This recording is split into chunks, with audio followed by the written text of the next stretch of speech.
देखिए, जो सीबीआई ने मामला दर्ज किया है और जो ईडी का मामला है, वो दोनों मामले जो हैं, उस मामले में आरोपी नंबर 1 मतलब मुख्य तौर पर पहला नाम जो है वो मनीष सिसोदिया का है। और ये मामला जो है उसे पहले समझना चाहिए कि सीबीआई और ईडी का आरोप यह है कि आबकारी नीति जो दिल्ली की थी उसे संशोधित करते समय अनियमितता बरती गई और लाइसेंस धारकों को अनुचित लाभ दिया गया, लाइसेंस शुल्क माफ कर दिया गया और साक्ष्य प्राधिकारी जो थी, यानी जो ऑक्शन अधिकारी थे, उनकी मंजूरी के बिना ही L1 लाइसेंस जो है उसकी अवधि बढ़ा दी गई। लाभार्थियों और आरोपितों को अवैध लाभ दिया गया। और सबसे बड़ा जो आरोप है कि इसमें जो राशि आई, उस राशि का गलत दुरुपयोग हुआ। और यही नहीं, दिसंबर 2021 से 27 जनवरी 2022 तक जो निविदा लाइसेंस थे, यानी जो इसके ऑक्शन के लिए बात बननी थी, उस पर शुल्क जो थी उसको छूट की अनुमति दी गई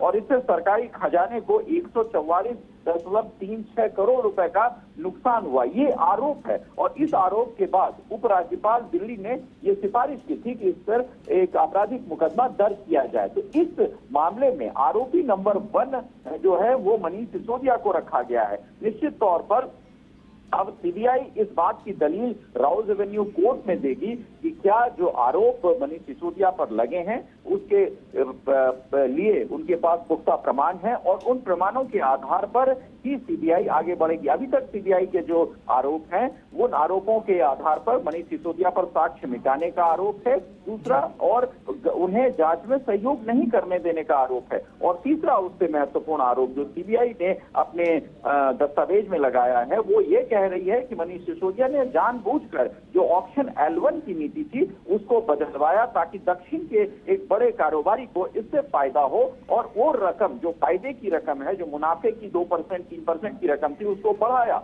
और वो बढ़ाकर उन्होंने चुनाव में इसका इस्तेमाल किया, दूसरे राज्यों में इसका इस्तेमाल किया। तो ये आरोप है और आरोप तब तक कोर्ट में सिद्ध नहीं हो पाते जब तक उसके तहत उसके प्रोटेक्शन में साक्ष्य प्रस्तुत नहीं होंगे। तो साक्ष्य अब सीबीआई को प्रस्तुत करने पड़ेंगे और मनीष सिसोदिया के जो वकील होंगे वो इस चीज को गलत ठहराने की कोशिश करेंगे। जाहिर सी बात है, अब मामला अदालत का है, इसलिए राजनीतिक दलों को एतबार अदालत पर करना पड़ेगा।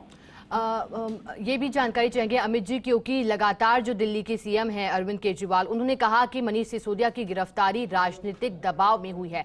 लेकिन यहां अहम सवाल ये भी अमित जी, क्योंकि चार्ज जो कि उनके पास था, मनीष सिसोदिया के पास करीब 18 विभाग वो देखते थे। तो अब ऐसे में क्योंकि अब यहां से कस्टडी की डिमांड भी की जाएगी, अभी थोड़ा वक्त लगेगा इन तमाम पहलुओं पर, हालांकि जमानत के लिए भी कहा जाएगा मनीष सिसोदिया की ओर से, लेकिन जब तक का ये पूरा वक्त होगा, ऐसे में कौन ये जो है पूरा कामकाज देखेगा, कौन ये विभाग देखेगा? आपके पास इसको लेकर के भी कोई जानकारी अमित जी?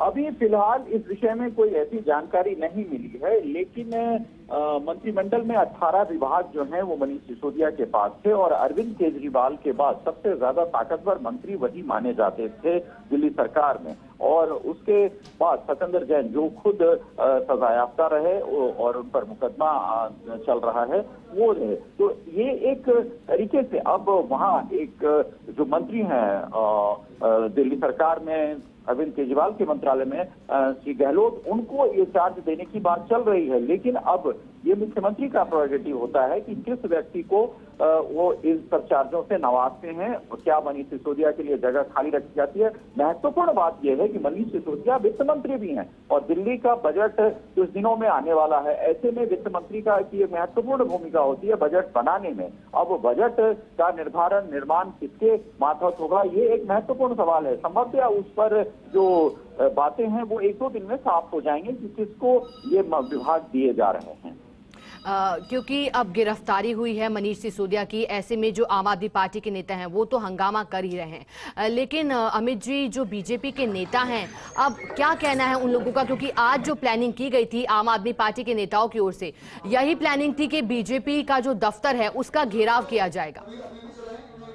देखिए, ये राजनीतिक तौर पर दफ्तर का घेराव राजनीतिक दल हमेशा करते हैं। किसी पे आरोप प्रत्यारोप लगता है तो उस बात को लेकर दफ्तरों का घेराव आम बात है। लेकिन महत्वपूर्ण बात यह है कि मनीष सिसोदिया, अरविंद केजरीवाल जिस पार्टी से आते हैं उस पार्टी की बुनियाद ही इस बात के लिए रखी गई थी कि वो आपराधिक मामलों, आपराधिक छवि वाले जो राजनेता हैं, जो राजनीतिक दल हैं, उनके खिलाफ लड़ेंगे। इसीलिए जनता ने उनको इतना बड़ा मैंडेट दिल्ली में और इतना ही बड़ा मैंडेट पंजाब में दिया कि वो आपराधिक जो गतिविधियों में से लैस राजनीतिक दल हैं उनके खिलाफ एक बड़ा अच्छा और साफ सुथरी छवि वाला राजनीतिक दल होगा। लेकिन जब आप देखें कि आरोप लगातार उनके ही मंत्री पर लग रहे हैं, अब बेशक उन आरोपों से वो कोर्ट में बरी हो जाएं, लेकिन आरोप तो आरोप है और फिलहाल जो आरोप लगे हैं वो गंभीर आरोप सीबीआई और ईडी ने लगाए हैं। तो उस विषय में आम आदमी पार्टी को बहुत साफ और स्पष्ट कदम रखना पड़ेगा। भारतीय जनता पार्टी पर यह आरोप जरूर लग रहा है कि वो सिर्फ विपक्ष के नेताओं पर निशाना साध रही है, यानी जितने ईडी और सीबीआई के छापे, जितने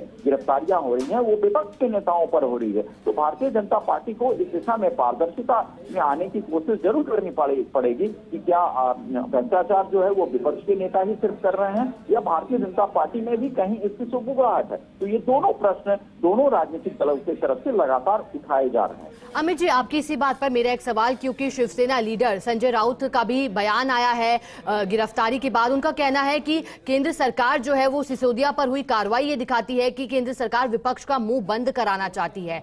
अनिल देशमुख हो या फिर जो तमाम महाराष्ट्र हो, झारखंड हो, दिल्ली हो, केंद्र सीबीआई और ईडी का इस्तेमाल कर विपक्षी नेताओं को जेल डाल रही है। और यहाँ जो संजय राउत ने एक बात कही है, उन्होंने कहा कि क्या भाजपा में सारे संत हैं, ये सवाल संजय राउत ने उठाया। तो ये मान सकते हैं क्या अब इस गिरफ्तारी के बाद विपक्ष भी एकजुट हो गया, क्योंकि लगातार ये बयान आते हैं, चाहे आम आदमी पार्टी की बात करें या कांग्रेस नेताओं की बात करें?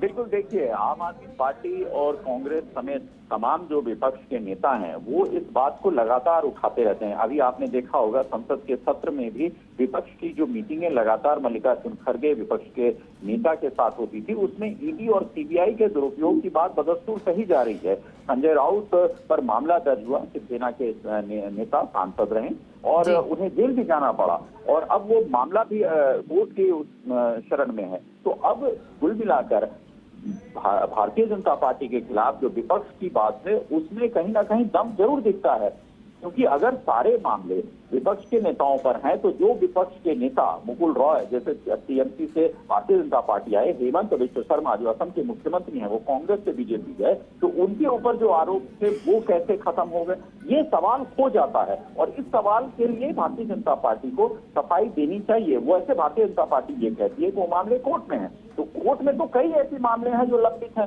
फिर उस पर सुनवाई तो हो नहीं रही है। तो सुनवाई जब नहीं हो रही है ऐसे मामलों में विपक्ष के नेता पर ही क्यों सिर्फ गाज गिर रही है, ये सवाल बदस्तूर होता रह रहा है। और लगातार आप देखिए जब भी किसी विपक्ष के नेता के यहाँ सीबीआई ईडी का छापा होता है या उनकी गिरफ्तारी होती है तो ये बात बहुत ज्यादातर सामने आती है। अमित जी, क्योंकि ये तो हो गई विपक्ष की बात, लेकिन जो भाजपा है जो लगातार घेरती आई है इस मामले पर, चाहे बात मनीष सिसोदिया की जाए या फिर पूरी आम आदमी पार्टी को, केंद्रीय मंत्री मीनाक्षी लेखी का भी एक बयान सामने आया। उन्होंने अपने बयान में कहा कि अपने पाप छिपाने के लिए भगत सिंह के नाम का इस्तेमाल ना करें, क्योंकि जिस तरह से मनीष सिसोदिया ने पूछताछ के लिए जाने से पहले नाम का जिक्र भी किया था भगत सिंह का, और उसके बाद जो है राजघाट पहुंचे थे, बापू को नमन किया था, तो ये तमाम जो चीजें सामने आई थी ये क्या दर्शाने की कोशिश मनीष सिसोदिया के द्वारा भी की गई थी, इस पहलू पर भी चाहेंगे कि आप चर्चा करें।